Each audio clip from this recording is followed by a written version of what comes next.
Vous êtes photographe et vous débutez sur Photoshop, alors cette vidéo est pour vous.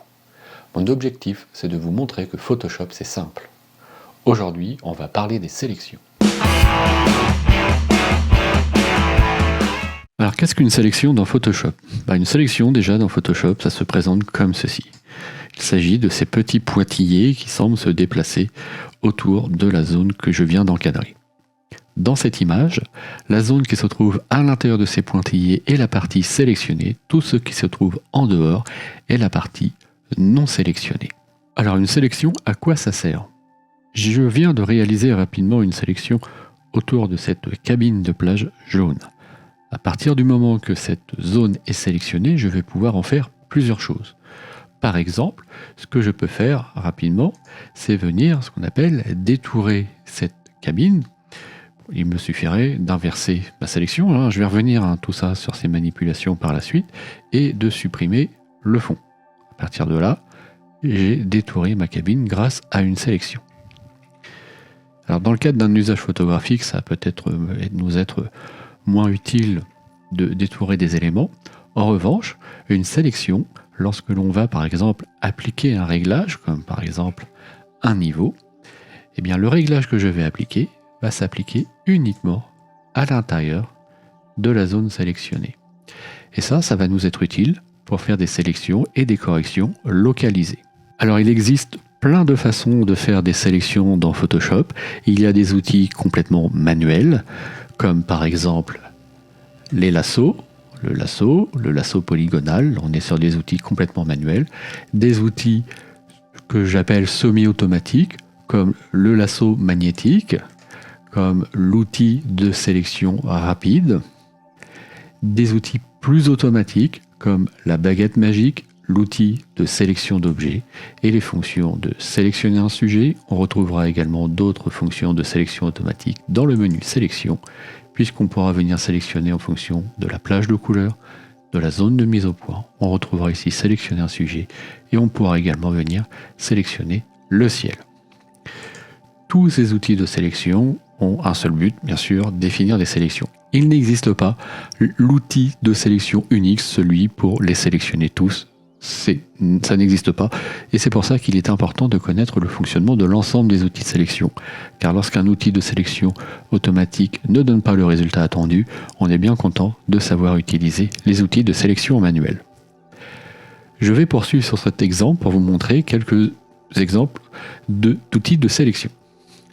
Par exemple, sur cette image, je pourrais détourer ma cabine de plage en utilisant le lasso polygonal, qui va être un outil particulièrement adapté aux sélections en ligne droite. Donc, le lasso polygonal, lui, ne va faire que des lignes droites. Donc je clique, je déplace, et au fur et à mesure, je tire et je crée ma sélection. Et ainsi, lorsque j'ai un élément constitué uniquement de droite, l'outil lasso polygonal fonctionne particulièrement bien. Quand je reviens à mon point de départ, j'ai juste à cliquer et la sélection est créée. Je peux utiliser la barre contextuelle ici pour venir désélectionner. Un autre outil qui va bien marcher dans le cadre d'une image comme celle-ci, ça va être un outil un petit peu plus automatisé qui est le lasso magnétique. Le lasso magnétique va détecter la différence de contraste entre le sujet que l'on entoure et le reste de l'image et va venir se coller automatiquement sur les contours. Pour l'utiliser, il suffit de faire un premier clic. À partir de là, on lâche le bouton de la souris et on déplace. Et vous voyez, le petit fil vient se coller automatiquement. Il ajoute automatiquement des points, mais on peut venir mettre des points manuellement et faire ainsi une sélection. Et vous voyez, c'est un outil qui, dans ce cas-là, fonctionne particulièrement bien, puisque j'ai un fort contraste entre mon sujet et le reste de l'image. Vous pouvez voir que, très rapidement, j'ai également une sélection.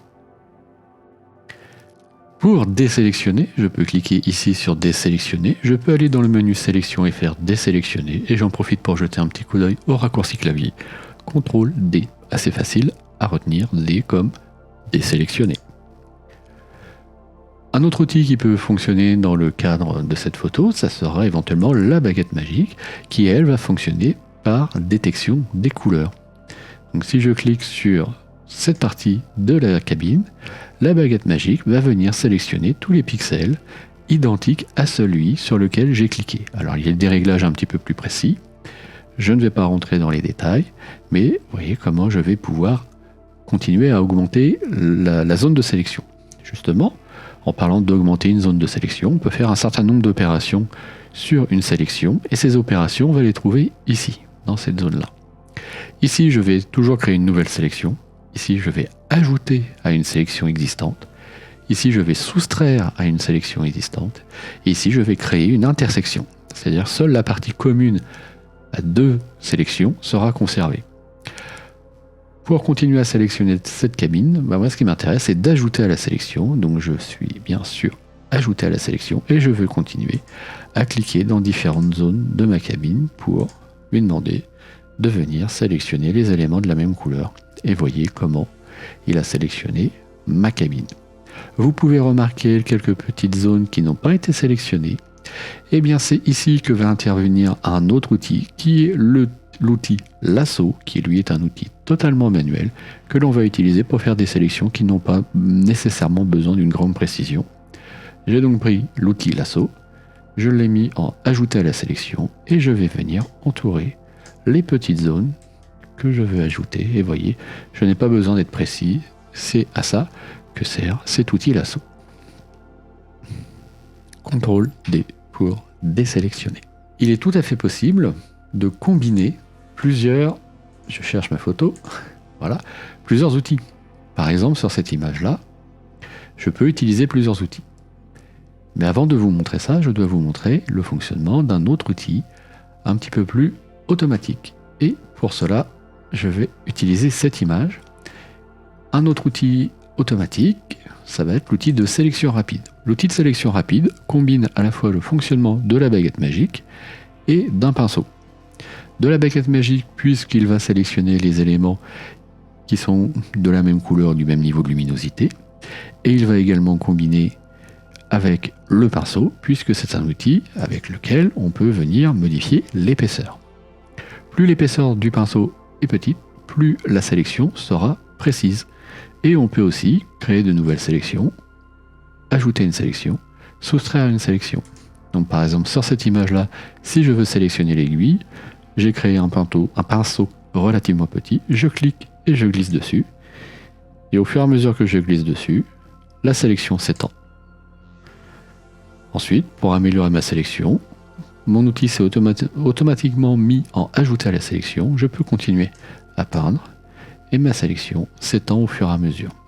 Comme son nom l'indique, l'outil de sélection rapide fonctionne bien et rapidement.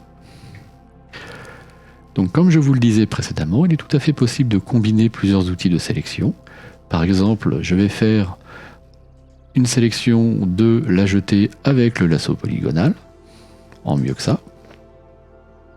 Hop, je recommence. Donc une sélection de la jetée avec le lasso polygonal, celle-ci étant principalement constituée de lignes droites, ça va bien marcher.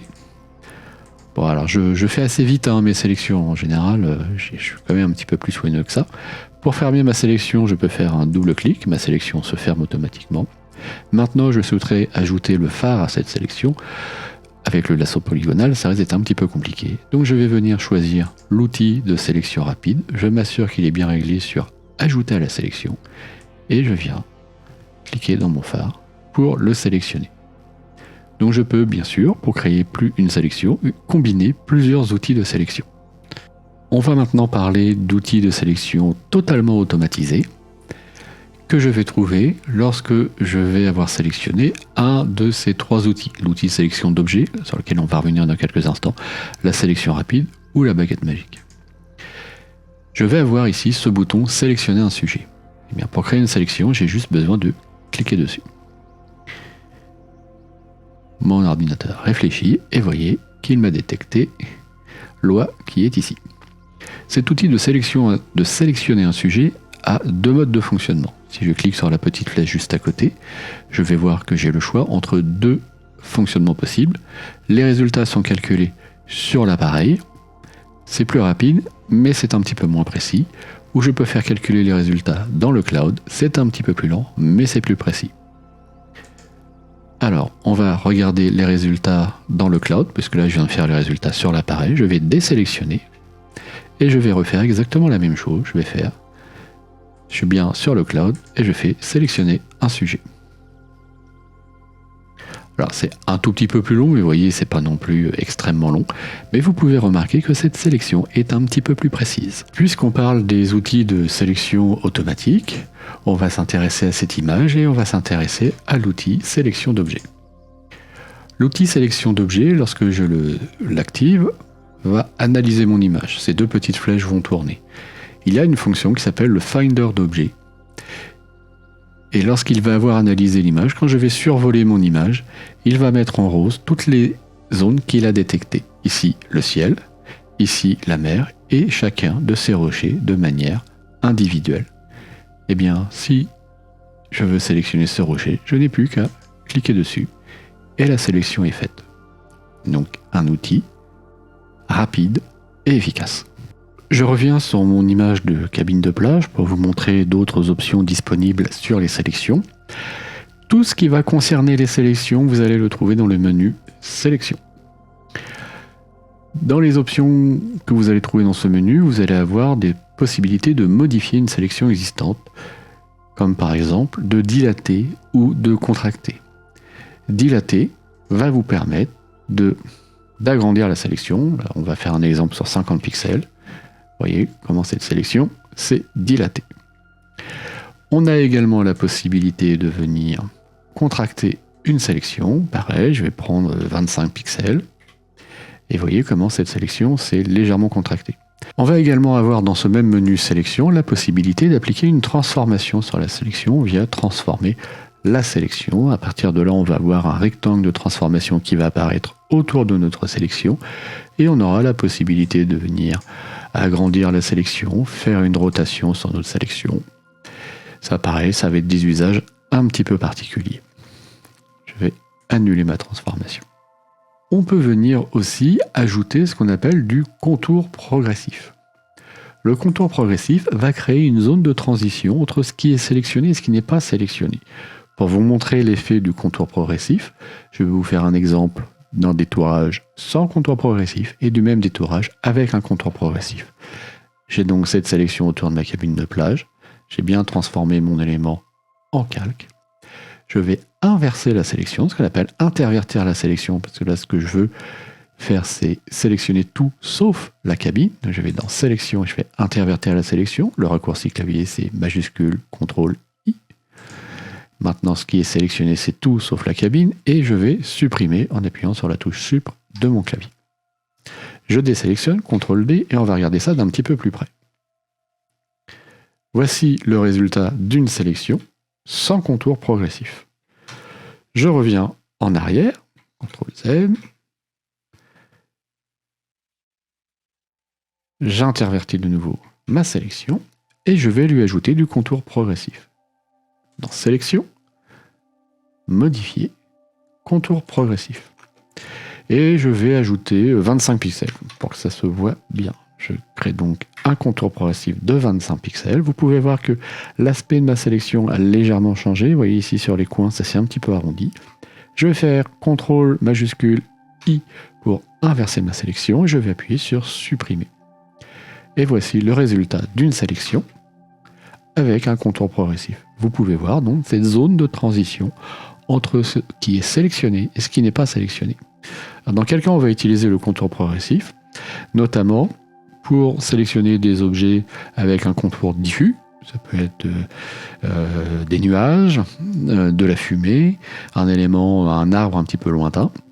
On va aussi utiliser le contour progressif avec des valeurs très faibles, de l'ordre de 1 pixel selon la taille de l'image, pour avoir une zone moins marquée entre ce qui est sélectionné et ce qui n'est pas sélectionné. Mais on n'utilisera pas le contour progressif pour maquiller une sélection mal faite.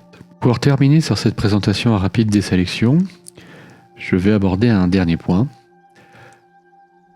Par moment, ça peut prendre un petit peu de temps de créer une sélection, et il faut noter qu'une sélection, telle qu'elle est ici, ne peut pas être enregistrée dans votre fichier. Si je ferme ce document et que je le rouvre, je n'aurai plus mes pointillés. Si je souhaite conserver ma sélection dans mon fichier à l'enregistrement, je vais devoir mémoriser cette sélection. C'est assez simple, je viens de faire une sélection de ma cabine de plage, je vais dans le menu sélection et je lui demande de mémoriser la sélection. Je donne un nom à cette sélection et il va, lui, créer une nouvelle couche dans laquelle il va venir enregistrer cette sélection. Je valide. Où est placée cette sélection? Eh bien, on va aller dans l'onglet couche et vous voyez ici qu'il y a une couche que je viens de créer qui s'appelle cabine et que voici. Il a donc enregistré ma sélection sous forme d'une couche alpha. Je désélectionne. Si j'enregistre ce document, il va l'enregistrer avec la couche. Par la suite, si je rouvre ce document, j'aurai tout à fait la possibilité de revenir dans le menu sélection, de faire récupérer la sélection, de venir choisir ma couche cabine et de faire OK. Et je retrouve ma sélection et donc je peux travailler dessus. Allez, une toute petite dernière chose. Il peut arriver dans certains cas que ce contour en pointillé de la sélection nous gêne visuellement. Eh bien, on peut venir masquer cette sélection en faisant le raccourci CTRL ou commande H. Ma sélection est toujours active. Vous voyez, si je viens appliquer un niveau, on voit bien que mon réglage va se faire uniquement à l'intérieur de la cabine, mais je ne vois plus les contours de la sélection. Si je veux de nouveau faire apparaître les contours de ma sélection, je fais de nouveau un CTRL H. J'espère que cette vidéo vous a permis d'y voir un petit peu plus clair sur les différentes façons de créer des sélections et de comment les utiliser. Si vous avez des questions ou des remarques, utilisez les commentaires, je me ferai un plaisir de vous répondre. Et en attendant de vous retrouver pour une prochaine vidéo, je vous souhaite une très bonne semaine et à bientôt. Salut!